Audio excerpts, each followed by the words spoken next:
What's going on? Good afternoon, guys. Good evening. Good morning. I don't know where you are. I don't know what time it is. But what's going on, guys? It's me, Jimmy. Today, we're gonna do a review of an arcade game that kind of means a lot to me. It's an arcade game I do have fond memories playing as a kid. What arcade game is that? Well, I'm glad you asked, my dear hypothetical viewer. This arcade game is based on a very popular movie license. In fact, you've probably already read the title of the video, so you pretty much already know what it is. Today, we're talking about Terminator 2 Judgment Day, the video game. Or literally just Terminator 2, the video game, as it's called. So, without further ado, let's roll out a track screen.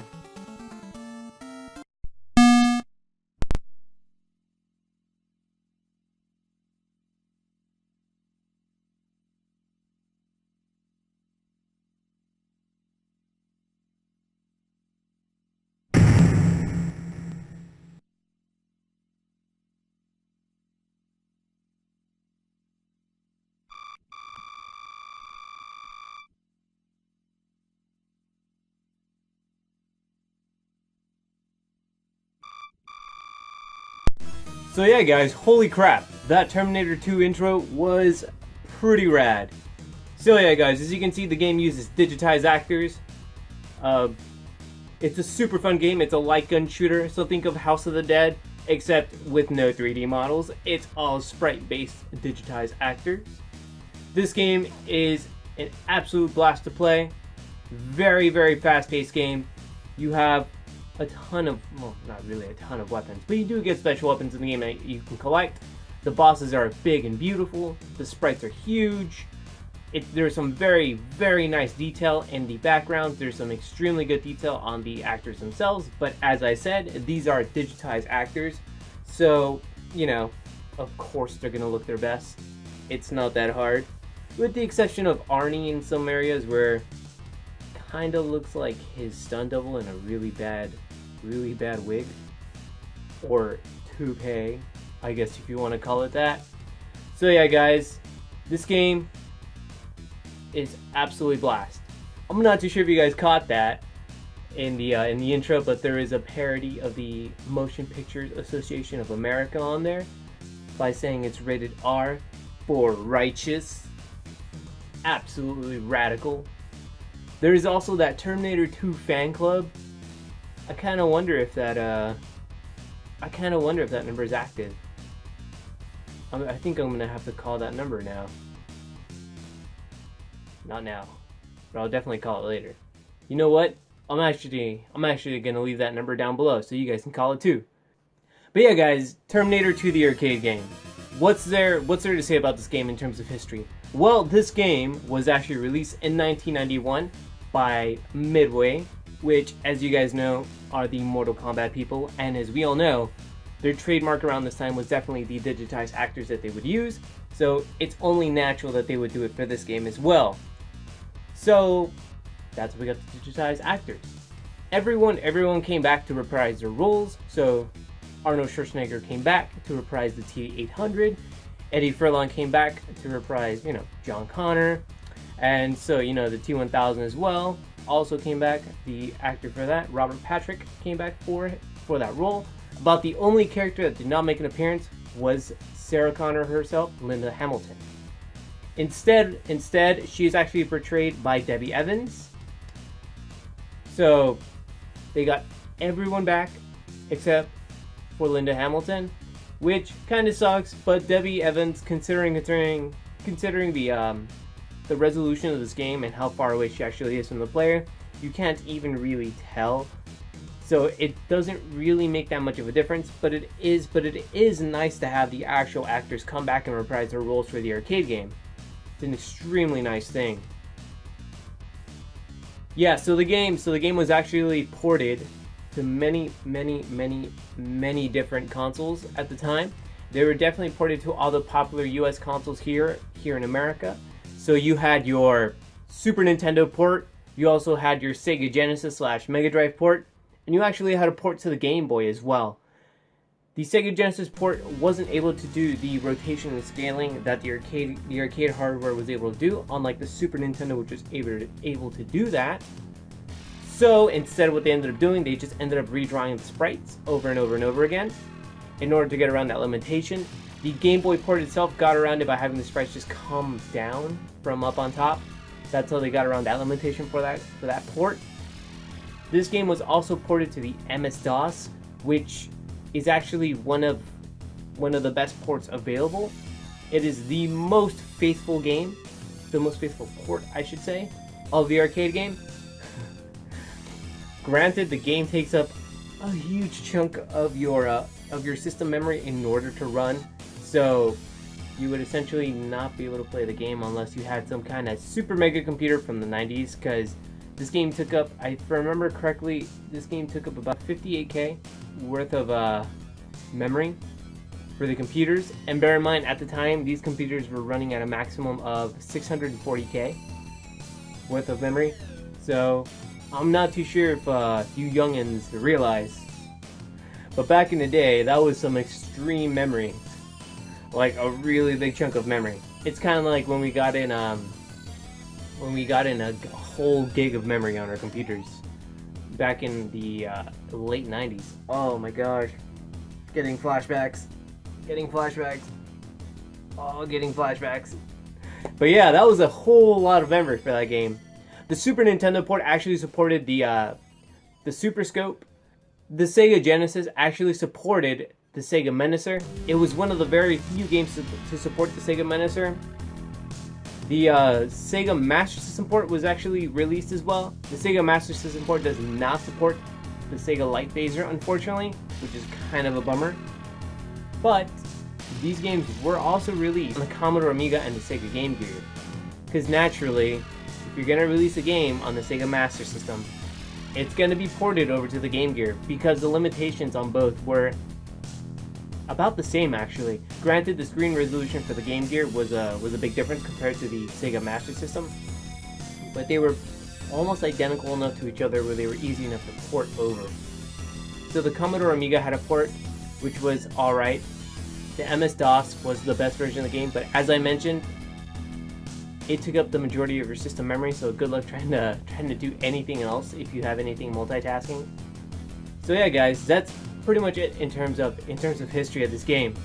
There's really not a lot out there. There is a ton of promotional images of this game as well. There's a lot of them. There's the T800 hanging out with the arcade machine, which is a little odd, but I mean, hey, whatever, it works. It looks super badass. Why would you not want that? But yeah, guys, without further ado, let's actually jump right into the graphics. Let's talk about the music and sounds and how this game actually looks. So, gameplay in Terminator 2, the arcade game. How does this game play? How does this game feel? So, as I mentioned before, you play in this game in the first person. You play as the T800. Naturally, this is a light gun game, so you don't actually see your character on screen, but you do see a reticle on screen, which is pretty nice of Midway to throw on screen for us.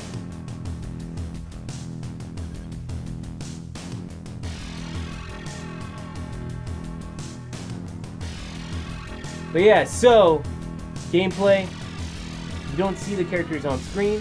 The only characters you do see are the human resistance fighters. So, characters that are not Sarah Connor or John Connor, believe it or not. You do see other humans on screen. The other humans on screen do give you a massive bonus at the end of the level if you don't kill them. If you do kill them, there is a massive penalty. You do lose a massive amount of points if you kill humans. So whatever you do, make sure to shoot around them. Humans will audibly tell you when you shoot them. They will yell it out to you very, very audibly. So whatever you do, make sure not to use missiles around them, because that will kill them, unfortunately. Splash damage is a huge factor on this game, and oh man. I'm going to talk about splash damage. I'm going to have to talk about something else, but I'll get to that in just a moment. Let's save that and put that over here into the let's talk about splash damage in a bit pile. So yeah, guys, gameplay is a lot of fun. Terminators come at you in swarms. Bosses are shot in multiple places and they are destroyed in multiple parts. Always a great thing. Always fun to do. Always fun to see the battle damage on bosses. Always fun to see battle damage on Terminators as well, because you can actually shoot off specific parts on Terminators. If you shoot a T-800's head off, sometimes the CPU will come out of them, and you're actually supposed to collect that. The backgrounds are destructible, and so are some of the foregrounds. So like any light pictures you see coming right here on this layer, on this parallax layer, you can shoot at, and you will get points, which is actually pretty cool. It's a super nice touch for them to put in. Backgrounds, if you destroy them, you definitely do get points. You're actually calculated as well at the end of a level for the amount of damage you cause. So there is an incentive to do it, but granted, this is an arcade game, so this is a score horror game. So it doesn't really do much for you if you're looking to beat this game. So in terms of gameplay, as I mentioned, you do get I did mention missiles in this game, so you do get special weapons. So you do get missiles. They do cause splash damage and they deal a hefty amount of damage to enemies. Splash damage is an always welcome addition. I'm gonna get to that in just a bit. But yeah, as I mentioned, special weapons, you also get a machine gun. Not a machine gun, but you get a Gatling gun, I should say. You do get a Gatling gun that the Terminator uses in Terminator 2 when he shoots out those helicopters and those cop cars. Absolutely radical. Totally gnar. You do also get shotgun blast once you go into the future. The futuristic 90s, I should say. You do get a shotgun, which deals an alright amount of damage. You get a shotgun.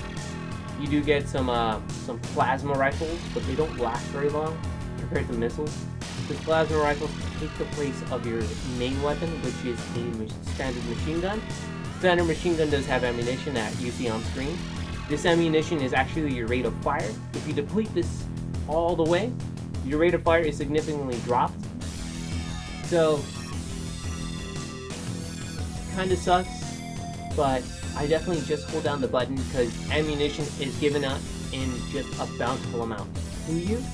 So there's really no real incentive to not let go of the fire button unless you don't want to shoot at people.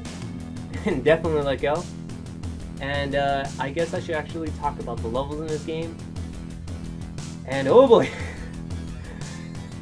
oh boy, I have some some really bad experiences with some of these levels. So the levels themselves are really difficult. This is an arcade game. It is to be absolutely expected. This is a Midway arcade game. So naturally, there is going to be a lot of really cheap enemies in this game. And oh man, there are quite a few of them. There's that giant worm, that giant metal snake that you fight in one of the levels. You fight Rob the Robot in one of them. Rob the Robot, who fires like electrical spheres at you or something like that. The swarm of enemies sometimes does get a little overwhelming. But I do say this, all those difficulty spikes in this game can be remedied with the second player. Having a second player on screen definitely helps in this game. It definitely remedies the difficulty curve in this game.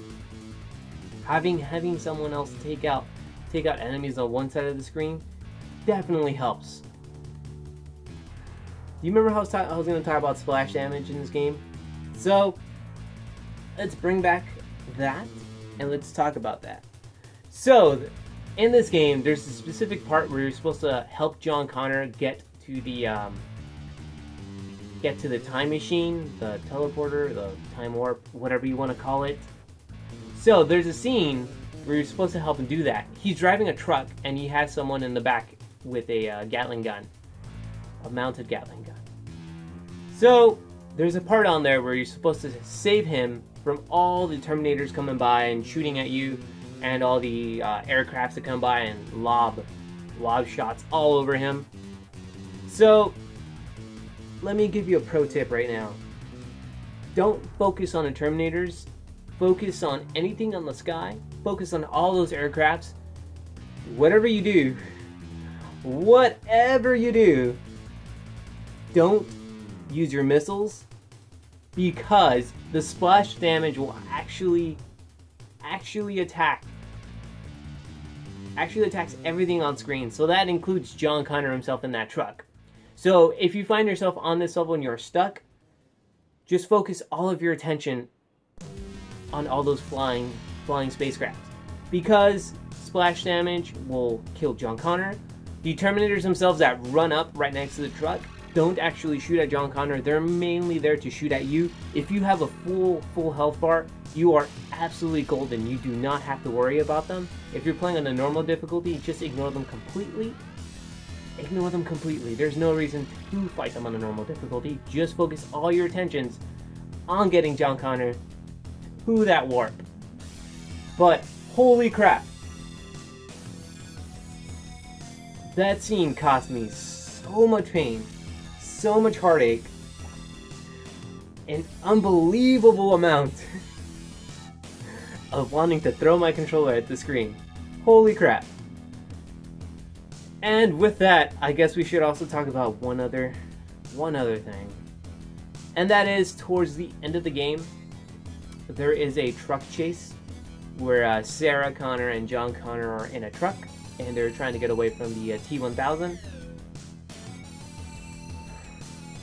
So I didn't mention this earlier, but when the pickup truck explodes in that one level, before you go into the future, you're supposed to start the level over towards the beginning, which is not too entirely bad because the section is short enough. And plus the truck does have a health bar. It's not a one-hit kill. This next scene is a one-hit kill. If Robert Patrick lands on that truck one single time, they die, and you start the entire level over again. That is absolutely infuriating. After you spent one level, the previous level, blowing shit up, just absolutely amazing, blowing everything up in the level, you're stuck on this one level where you have to shoot at the T-1000. You're not allowed one hit, otherwise you start the level over. There is a health bar, and it is your health bar, but that health bar just how many tries you have on this level. This level is so absolutely infuriating. I was so mad playing this level that I had to get it. I cheated my way through this level and I hit pause right when I heard the helicopter coming down. Because holy crap. If you shoot the helicopter at a certain angle, you actually do push it away, and you'll actually push it towards the truck. If you push it towards the truck, it does register as a collision for that, so you die. And you have to start the level over again.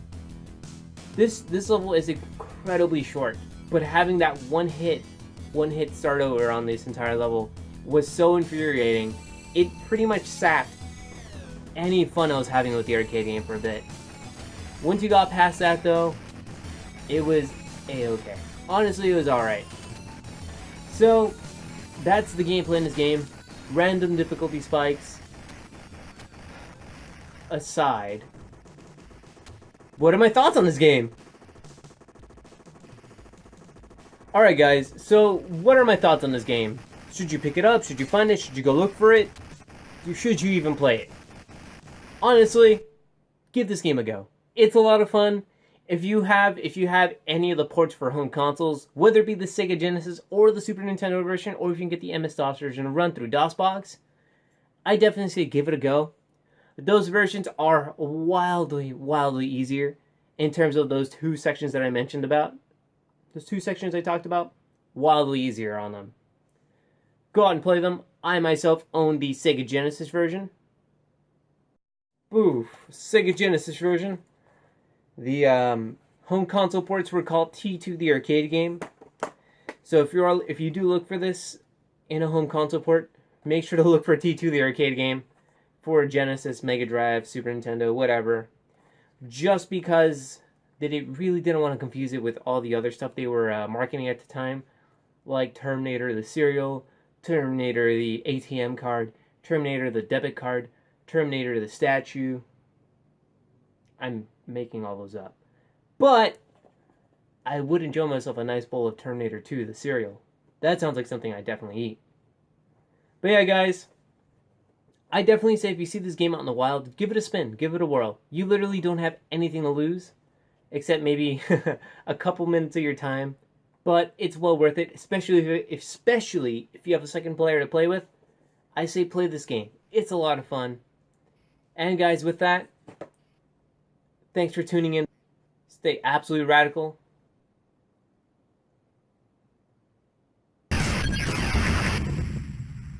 Excellent.